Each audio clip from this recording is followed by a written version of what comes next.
Hi ನಮಸ್ತೆ, ನಾನು Komala. Welcome back to rainbow kitchen. ಈ ವಿಡಿಯೋದಲ್ಲಿ ನಾನು ಬದನೆಕಾಯಿ ಫ್ರೈ ತೋರಿಸ್ತಾ ಇದ್ದೀನಿ. ಇದು ತುಂಬ ಸಿಂಪಲ್ಲಾಗಿ ಕ್ವಿಕ್ಕಾಗಿ ಮಾಡ್ಕೋಬೋದು. ಇದು ಸಾಂಬಾರ್ ರಸಮ್ಗೆ ಸೈಡ್ ಡಿಶ್ ಆಗಿ ಮಾಡ್ಕೋಬೋದು. ಇದ್ರ ಟೇಸ್ಟ್ ಸಹ ತುಂಬ ರುಚಿಯಾಗಿರುತ್ತೆ. ಇದಕ್ಕೆ ಯಾವ ರೀತಿಯ ಬದನೆಕಾಯಿ ಆದರೂ ತೊಗೋಬೋದು. ಎಳೆ ಬದನೆಕಾಯಿ ಆದರೆ ತುಂಬ ಟೇಸ್ಟ್ ಚೆನ್ನಾಗಿರುತ್ತೆ. ಫಸ್ಟ್ ಈ ರೆಸಿಪಿಗೆ ಅರ್ಧ ಕೆಜಿ ಬದನೆಕಾಯಿ ತೊಗೊಂಡಿದ್ದೀನಿ. ಒಂದು ಪಾತ್ರೆಗೆ ನೀರು ಹಾಕಿ ಸ್ವಲ್ಪ ಉಪ್ಪು ಹಾಕಿ ಬದನೆಕಾಯಿನ ಮಧ್ಯದಲ್ಲೇ ಕಟ್ ಮಾಡಿ, ಅಂದರೆ ಈ ರೀತಿ ಕಟ್ ಮಾಡಿ ಇಟ್ಕೊಂಡಿದ್ದೀನಿ.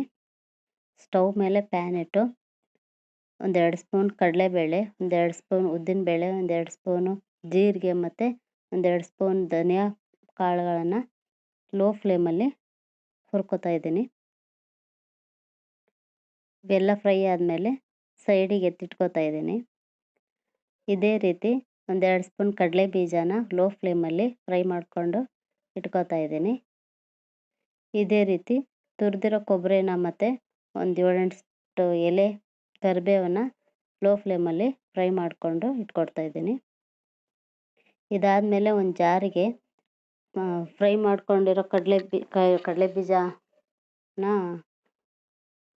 ಫ್ರೈ ಮಾಡ್ಕೊಂಡಿರೋ ಆವಾಗಲೇ ಫ್ರೈ ಮಾಡಿ ಸೈಡಿಗೆ ಎತ್ತಿಟ್ಕೊಂಡಿದ್ವಲ್ಲ ಕಡಲೆಬೇಳೆ, ಉದ್ದಿನಬೇಳೆ, ಜೀರಿಗೆ ಮತ್ತು ಧನಿಯಾನ ಇವಾಗ ಅದನ್ನ ಜಾರಿಗೆ ಹಾಕ್ಕೊಂಡು ಸಣ್ಣದಾಗಿ ಮಿಕ್ಸಿಂಗ್ ಮಾಡ್ಕೊತಾ ಇದ್ದೀನಿ.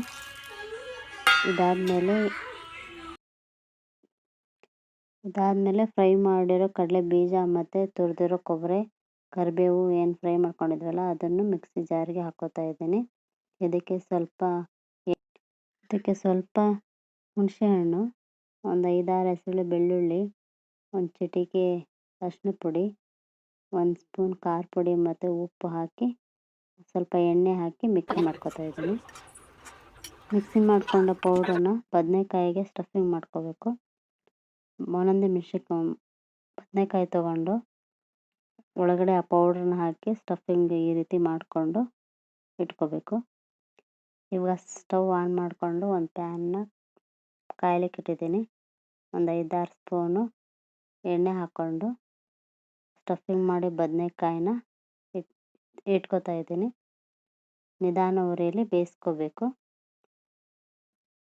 ನೋಡಿ, ಈ ರೀತಿ ಮಧ್ಯದಲ್ಲೇ ಆವಾಗವಾಗ ಮೇಲೆ ಕೆಳಗೆ ಬದನೆಕಾಯಿನ ಕೆಳಗೆ ಮೇಲೆ ಮಾಡ್ತಾ ಇರಬೇಕು.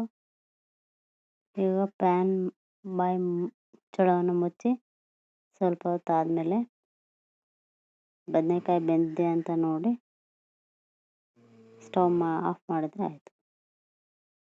ಬದನೆಕಾಯಿ ಫ್ರೈ ರೆಡಿಯಾಗಿದೆ. ಟೇಸ್ಟ್ ತುಂಬ ಚೆನ್ನಾಗಿರುತ್ತೆ. ಒಂದ್ಸಲ ಡೆಫಿನೆಟಾಗಿ ಟ್ರೈ ಮಾಡ್ತೀರಾ ಅನ್ಕೋತೀನಿ. ಈ ವಿಡಿಯೋ ಇಷ್ಟ ಆಗಿದ್ರೆ ಲೈಕ್ ಮಾಡಿ, ಶೇರ್ ಮಾಡಿ, ಕಮೆಂಟ್ ಮಾಡಿ. ನಮ್ಮ ಚಾನಲ್ನ ಸಬ್ಸ್ಕ್ರೈಬ್ ಮಾಡಿ. Thank you for watching.